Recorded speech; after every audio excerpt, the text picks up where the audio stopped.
We're already halfway through the week, and things are heating up behind the scenes at the Pittsburgh Steelers. In the last few hours, we've received some information that we need to share with you. But before we tell you all the details, subscribe to the channel here to receive all the Steelers updates. And, of course, if you've been a true fan for over 10 years, click like, if possible. Right, go Steelers! Now I need to talk to you about this. The Pittsburgh Steelers' initial 53-man roster for the 2025 NFL season has been revealed, and what a wave of reactions it's already generating. Let's cut straight to the headline. The Steelers are taking bold steps, making unexpected decisions, and clearly shaping this roster with calculated intent under the guidance of Mike Tomlin and GM Omar Khan. The con artist may not be done yet, but what we're seeing right now paints a clear picture of a team that's reshaping its identity and possibly teeing up a few more surprises. First off, let's talk quarterbacks. The Steelers are heading into the season with 4 QBs listed on the initial roster: Aaron Rodgers, Mason Rudolph, Skylar Thompson, and rookie Will Howard. But don't get too comfortable with that number. Insider Jerry Dulac already confirmed that Howard will be heading to injured reserve, though not immediately. When he does, that move will open up a crucial roster spot that could allow the Steelers to add a wide receiver or bring back a recently cut player. But for the moment, Rodgers leads the room,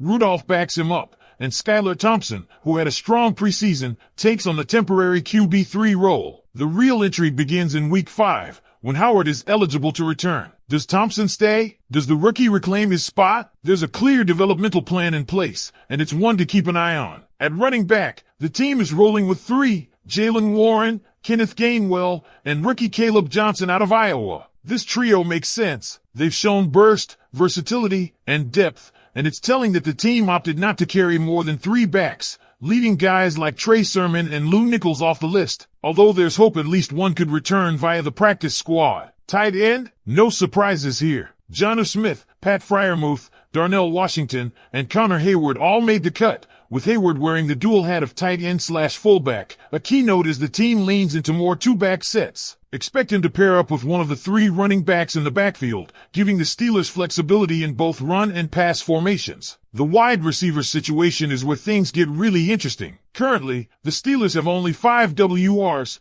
DK Metcalf, Roman Wilson, Calvin Austin III, Scotty Miller, and Ben Skoranek. The surprise here isn't who made the list, it's that there's clearly an open slot waiting for another addition. When Will Howard goes to IR, that 6th WR spot becomes available, and Omar Khan might already have his sights set. Several wideouts are being linked to the Steelers, and 2 of the most intriguing options are familiar faces for Rodgers: Allen Lazard and Romeo Dew. Lazard, who played with Rodgers in both Green Bay and New York, is reportedly on the trade block. He's a big-bodied target, 6 feet 5 inches, 227 pounds, and has strong chemistry with Rodgers, evidenced by his 6 touchdowns last season. He's not elite in ball skills or route running, but he could add a much-needed veteran presence. Dew, on the other hand, has the pedigree and production, especially during his rookie campaign with Rodgers in 2022. That season, he pulled in over 40 catches for more than 400 yards and 3 touchdowns. While injuries and drop issues have slowed his momentum, his connection with Rodgers and ability to line up as a true route runner make him a compelling target. Of course, the trade block isn't the only path. The Steelers are also reportedly watching veteran free agents like Gabe Davis, Odell Beckham Jr., Nelson Aguilar, and DJ Chark. Davis has already visited the team twice and could provide downfield explosiveness.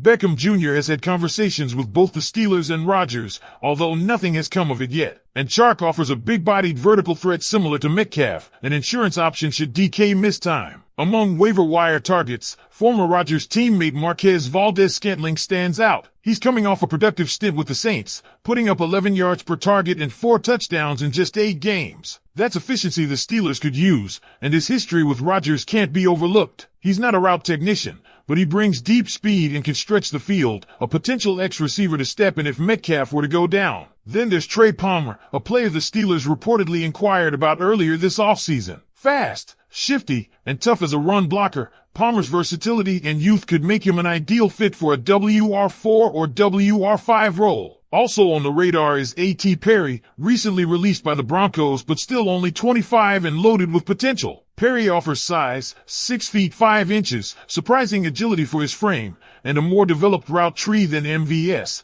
making him an intriguing developmental piece. Switching to the offensive line, The starting five is solidified: Broderick Jones, Isaac Sumalo, Zach Frazier, Mason McCormick, and Troy Fautanu. This group looks set, and more importantly, healthy. Depth pieces like Calvin Anderson, Andrus Peat, Spencer Anderson, and Ryan McCullum round out the trenches, with Peat flashing veteran versatility throughout the preseason. On defense, there were some big surprises. The Steelers are keeping 8 defensive linemen: Cam Hayward, Keanu Benton, Derek Harmon, Wayna Black, Daniel Arkabong, Isaiah Loudermilk, Logan Lee, and A.C. Odiwu. That's an unusually high number, signaling that the team expects a heavy rotation and possibly some early season attrition, especially with Harmon nursing an injury. Edge rusher remains elite with T.J. Watt and Alex Highsmith, supported by Nick Herbig and rookie Jack Sawyer. At inside linebacker, it's Patrick Queen and Peyton Wilson starting, with Cole Holcomb rotating in. Malik Harrison and Carson Bruner round out the depth. Bruner, notably, seems to have taken over the special teams linebacker role previously held by Mark Robinson, who was among the final cuts. Speaking of surprises, let's talk about the secondary. The Steelers are only carrying 3 true safeties: Juan Thornhill, Deshaun Elliott,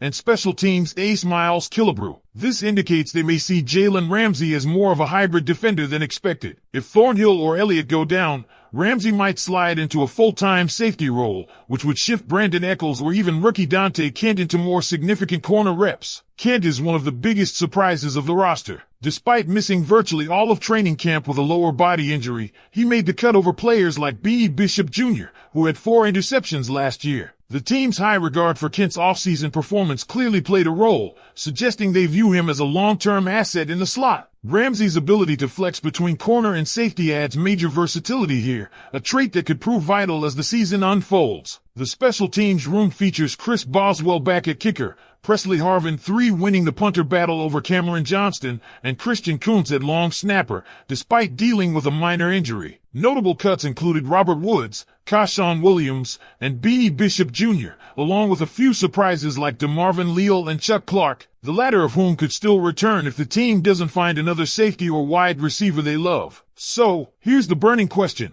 Should the Steelers trade for one of Aaron Rodgers' former receivers like Allen Lazard or Romeo Dew? Or should they invest in a younger option like Trey Palmer or A.T. Perry to develop behind DK Metcalf? What do you think, Steelers Nation? Now let's continue where we left off, because the wide receiver conversation might be the most consequential piece of this Steelers roster construction moving forward. With only 5 receivers on the initial 53, the assumption is clear: Omar Khan isn't finished. That 6th spot, likely to open up once Will Howard is placed on IR, is up for grabs, and who feels it could significantly influence the offensive balance of this team, especially with Aaron Rodgers under center. And when it comes to Rodgers, the need for chemistry and trust with his targets can't be overstated. That's why the connections to Allen Lazard,